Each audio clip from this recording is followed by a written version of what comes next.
What do you mean by uniform circular motion? Uniform. Circular motion where an object moves around a fixed axis, or you can say a fixed point. A person or an object moving around a fixed point is known as circular motion. And what is uniform circular motion? If that object is moving with a fixed speed,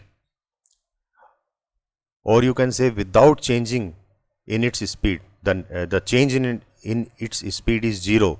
So in that case, the motion will considered as uniform motion.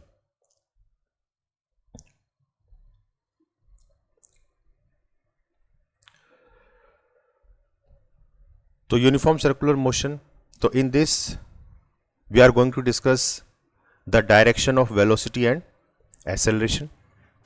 As I have already told you that the direction of acceleration is same as that of velocity. Here I am going to prove you the same very concept. So let's begin. When an object flows any circular path with constant velocity, यानी कि कोई भी object जब एक fix velocity के साथ किसी भी एक्सियल पॉइंट के अराउंड, जैसे यहाँ पे सेंटर पॉइंट है, तो किसी भी फिक्स्ड पॉइंट के अराउंड जब घूमता है और उस फिक्स पॉइंट से इक्विडिस्टेंट बना के घूमेगा, तो वो मोशन कैसी होगी? सर्कुलर होगी. तो velocity at A point is along the tangent at that point in the direction of motion. तो किसी भी पॉइंट पे अगर आप वेलोसिटी चेक करो, वेलोसिटी की डायरेक्शन क्या है, जैसे मान लीजिए ये ऑब्जेक्ट जो है एंटी क्लॉकवाइज मूव कर रहा है, ठीक है ना, एंटी क्लॉकवाइज मूव कर रहा है और एक फिक्स्ड वेलोसिटी से मूव कर रहा है. तो आपसे अगर पूछा जाए कि P1 पोजीशन पे, ये कोई पोजीशन है P1, इस पोजीशन पे इसकी वेलोसिटी की डायरेक्शन क्या होगी? तो डायरेक्शन हमेशा कैसी होती है? टेंजेंट होती है. और टेंजेंट आप लोग मैथ्स में पढ़ चुके हो. क्या होता है tangent? Any line which is joining the circle eight single point, जो एक ही पॉइंट पे टच करके जो लाइन निकलती है, ठीक है ना.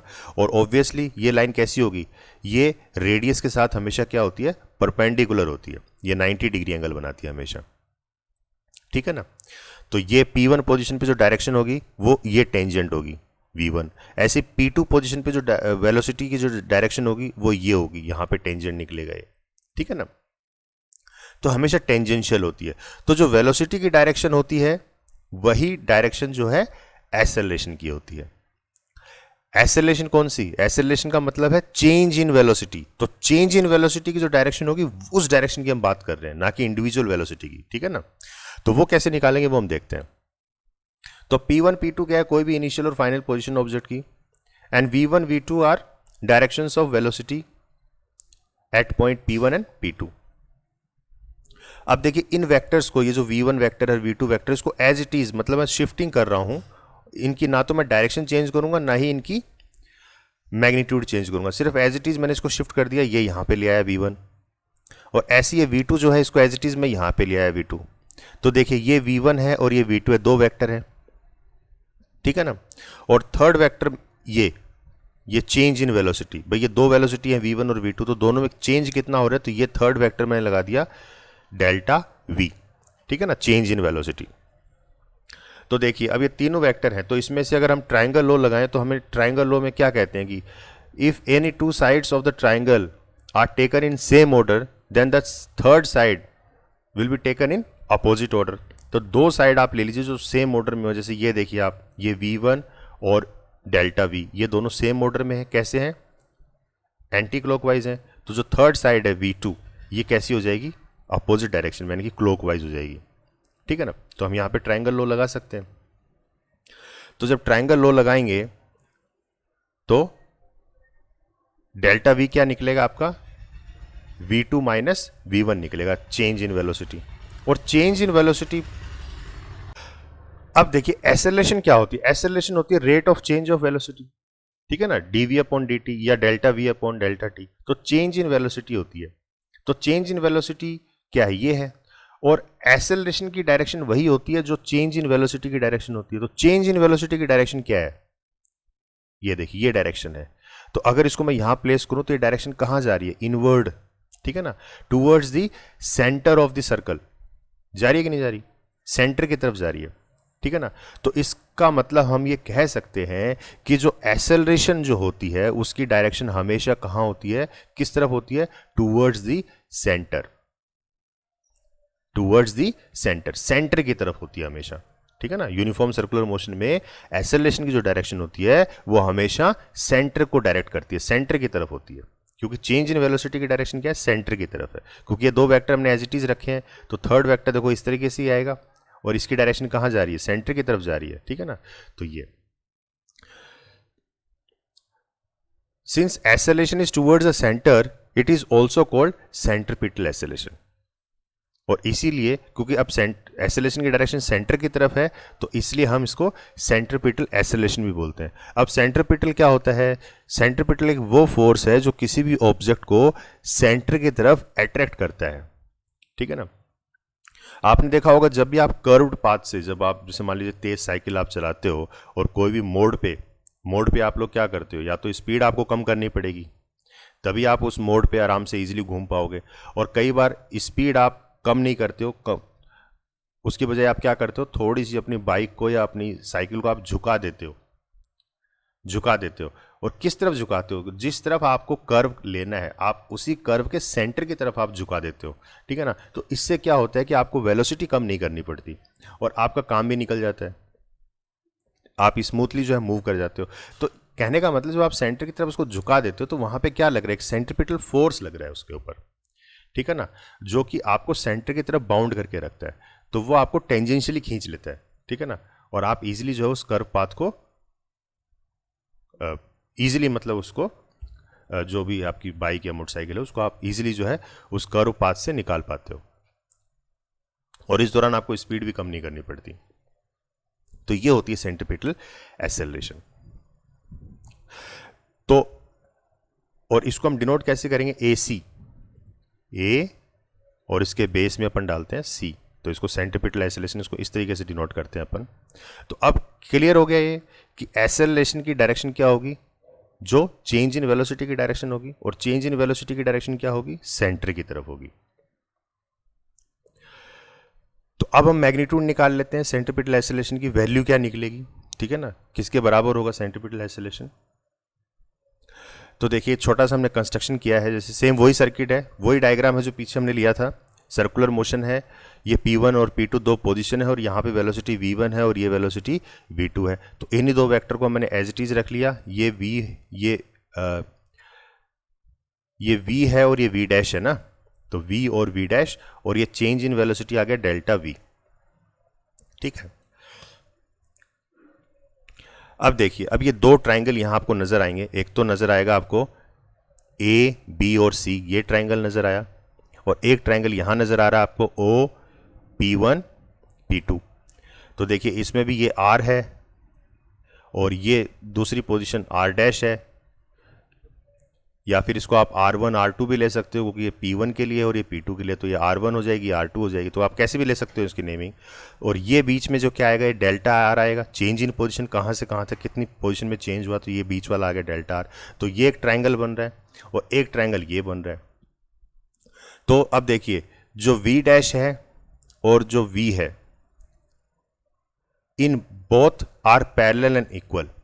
तो ये जो दो हैं ये यहाँ पे R डैश और R के ये क्या है, पैरेलल हैं और इक्वल हैं, और थर्ड साइड जो है वो दोनों में क्या है, कॉमन है। तो इसलिए हम ये कह सकते हैं कि delta V upon V is equal to delta R upon R, ठीक है ना। हम ऐसे बोल सकते हैं इस चीज को, या ऐसे हम लिख सकते हैं, ठीक है ना।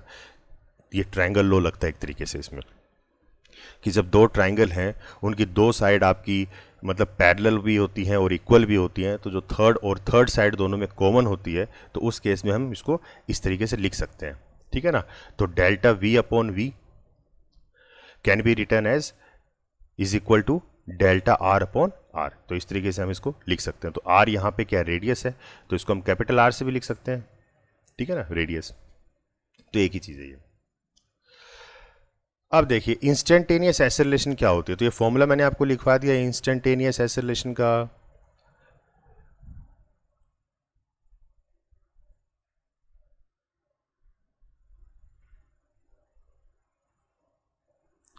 इंस्टेंटेनियस एक्सेलरेशन का फॉर्मूला पीछे लिखवा चुके हैं, हम डिस्कस कर चुके हैं, मतलब लिमिट और वेयर इंस्टेंटेनियस एक्सेलरेशन क्या होती है, the acceleration at a particular instant of time where the change in time is negligible.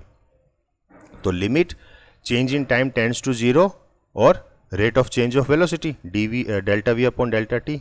और इस पूरे को हम डेरिवेटिव फॉर्म में भी लिख सकते हैं, क्या लिखेंगे, d v upon d t, ठीक है ना,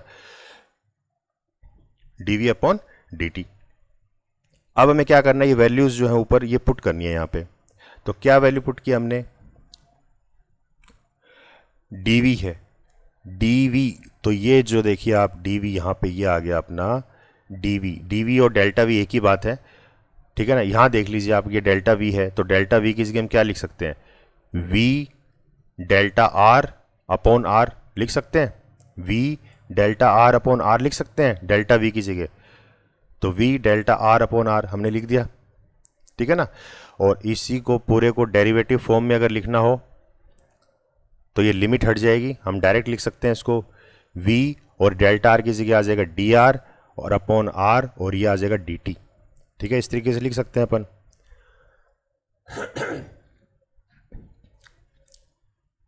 और इंस्टेंटेनियस एक्सेलरेशन क्या हो जाएगी फिर, v अपॉन आर और ये क्या है, d r upon d t.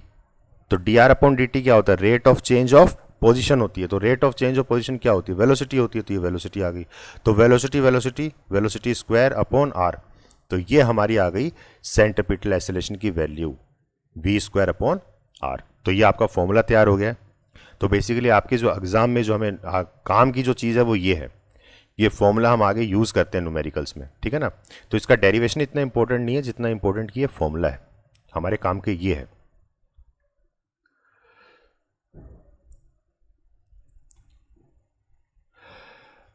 अब देखिए यूनिफॉर्म सर्कुलर मोशन समझ में आ गई।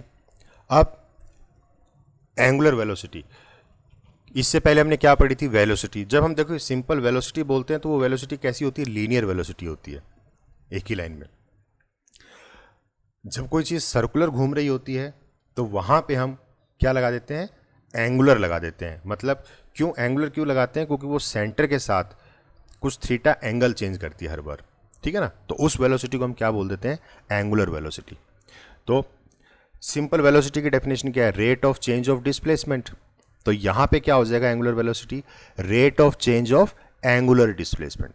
तो सिंपल डिस्प्लेसमेंट की जगह हम क्या लिखेंगे, एंगुलर डिस्प्लेसमेंट। तो rate of change of angular displacement, इसको हम डिनोट करते हैं ओमेगा से। तो ओमेगा किसके बराबर हो जाएगा, rate of change of angular displacement, यानी कि delta theta upon delta t. तो ये स्मॉल चेंज के लिए है, तो इसको डेरिवेटिव फॉर्म में हम ऐसे भी लिख सकते हैं, D theta upon d t.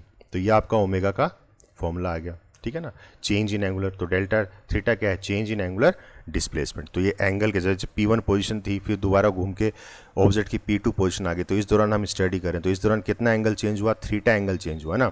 तो ओमेगा क्या हो जाएगा, delta theta upon delta T, कितने टाइम के दौरान ये चेंज हुआ। तो ये आता है अपना एंगुलर वेलोसिटी। अब अगर रिलेशन निकाला जाए v और ओमेगा, तो v यहाँ पे क्या है, लीनियर वेलोसिटी है। लीनियर वेलोसिटी को हम v से डिनोट करते हैं और एंगुलर वेलोसिटी को हम ओमेगा से डिनोट करते हैं। तो इन दोनों के बीच में रिलेशन क्या है, अगर वो रिलेशन निकालना पड़े तो कैसे निकालोगे। तो देखिए ये हमारे पास एक फॉर्मूला आता है, अगर आपको यह ध्यान हो तो कहाँ से निकाला था हमने, ये हम फर्स्ट यूनिट में हम ये पढ़ चुके हैं ना, कि जो थीटा होता है वो क्या होता है, आर्क लेंथ अपॉन रेडियस होती है। आर्क लेंथ होगी L, क्योंकि ये एक पूरा सर्कुलर है और उसका हमने एक छोटा सा सेक्टर लिया है एक सर्कुलर का। तो सेक्टर में ये सेक्टर की लेंथ हो गई आर्क लेंथ अपॉन रेडियस। तो ये किसके बराबर होता है, थीटा के बराबर होता है, ठीक है ना। तो R किसके बराबर हो जाएगा, यहाँ पे R किसके बराबर हो जाएगा, या L किसके बराबर हो जाएगा, L हो जाएगा यहाँ पे आपका थीटा, या R थीटा के बराबर हो गया, ऐसे हम लिख सकते हैं। L किसके बराबर हो जाएगा, R थीटा, और L यहाँ पे क्या है अपनी, ये जो डिस्प्लेसमेंट अपनी हुई है, तो ये डिस्प्लेसमेंट कितनी है, इसको हम डेल्टा R भी, तो ये इसको अगर हम करें डेल्टा L, तो इधर R तो फिक्स है अपनी, क्योंकि ये तो रेडियस है, क्या चेंज हो रहा है, थीटा चेंज हो रहा है, तो यहाँ पे आ जाएगा डेल्टा थीटा, इसको ऐसे लिख सकते हैं। ठीक है, तो यही फॉर्मूला जो है, यही फॉर्मूला इन्होंने यहाँ पे यूज़ किया है। ठीक है ना, तो डेल्टा आर यानी कि कितना पोजीशन में कितना चेंज हुआ है। ठीक है ना, तो पोजीशन चेंज कैसी होगी, initial position minus final position. ठीक है ना, तो ये मान लीजिए R1 है, OP1 क्या है R1 है, और OP2 क्या है R2 है, तो ये हो गया डेल्टा आर। डेल्टा आर कितना हो गया R2 माइनस R1, तो ये डेल्टा आर मतलब इनिशियल टू फाइनल पोजीशन के बीच में जो शॉर्टेस्ट पाथ होता है, यही होती है डिस्प्लेसमेंट। तो चेंज इन पोजीशन क्या हो जाएगी, डेल्टा आर, और ये किसके बराबर हो गया, आर डेल्टा थीटा। ठीक है, तो इस तरीके से हम लिख सकते हैं। तो यहां पे देखिए आप, अब ये चेंज इन पोजीशन है, तो अगर हम दोनों तरफ इसको मल्टीप्लाई करें टाइम के रिस्पेक्ट में, आप दोनों तरफ इसको मल्टीप्लाई कर दो टाइम से, या मल्टीप्लाई नहीं सॉरी डिवाइड कर दो आप दोनों को, मतलब डेल्टा टी से आप इसको डिवाइड कर दो, इधर भी आप डेल्टा टी से डिवाइड कर दो लेफ्ट हैंड साइड भी, और राइट हैंड साइड भी इसको डिवाइड कर दो आप डेल्टा टी से, दोनों तरफ आप इसको डेल्टा टी से डिवाइड कर दो। तो क्या हो गया, delta r upon delta t, यानी कि क्या बन गया ये, rate of change of displacement. तो rate of change of displacement क्या होती है, वेलोसिटी, तो इसको हमने वी से नोट कर दिया। और इधर क्या आ गया, r delta theta upon delta t. तो delta theta upon delta t क्या होता है, rate of change of angular displacement. तो एंगुलर डिस्प्लेसमेंट क्या होता है, ये पूरा क्या बन गया, एंगुलर डिस्प्लेसमेंट बन गया, rate of change of angular displacement. तो angular rate of change of angular displacement क्या होता है, एंगुलर वेलोसिटी ओमेगा। तो ये हम इसको ऐसे लिख सकते हैं, v equal to r omega. तो ये दोनों के बीच में रिलेशन है। ठीक है ना, लीनियर वेलोसिटी और एंगुलर वेलोसिटी के बीच में क्या रिलेशन होता है कि linear velocity is equal to r times angular velocity, where r is the radius of the circle या the radius of the circular path.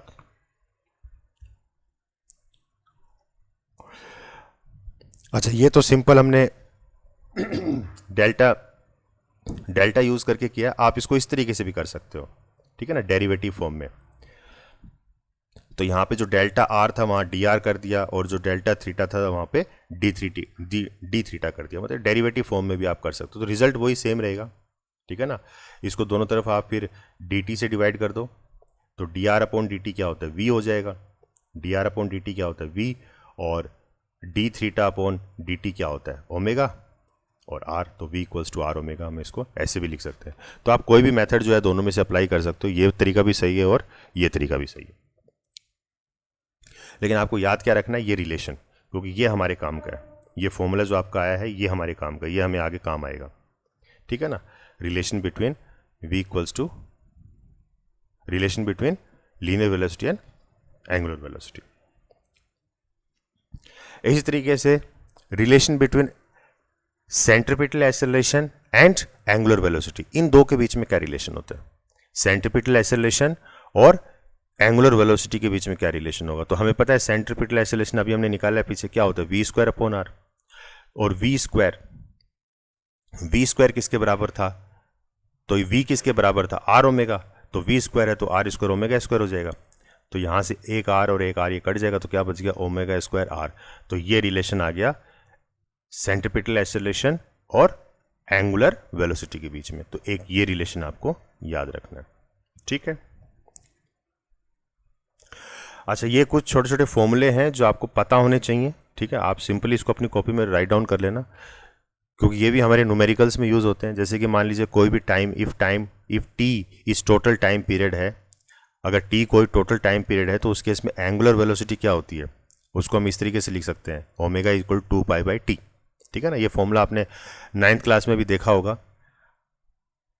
तो omega is equal to 2 pi by t, और t क्या होता है, 1 upon F होता है, मतलब frequency होती है 1 अपॉन एफ, और फ्रीक्वेंसी को न्यू इससे भी अपन डिनोट कर सकते हैं, तो 1 अपॉन एफ।